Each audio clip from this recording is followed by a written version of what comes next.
हमरा भोले बाबा के मंदिरवा सोनवा चम चम चमकेला। हमरा भोले बाबा के मंदिरवा सोनवा चम चम चमकेला। अगल बगल में भांग धतुरिया, अगल बगल में भांग धतुरिया गम गम गम केला। भंगिया गम गम गम केला।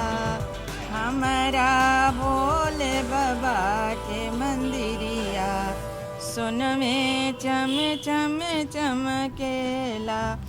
अगल बगल में बेल के गछिया, अगल बगल में बेल के गछिया पतिया गम गम गम केला।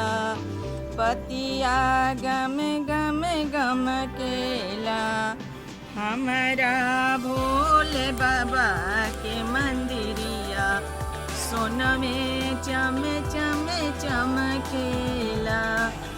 अगल बगल में फूल के गछिया, अगल बगल में बेली चमेली फुलवा गम गम गम केला। फुलवा गम गम गम केला। हमारा भोले बाबा के मंदिरवा सोनमा चम चम चम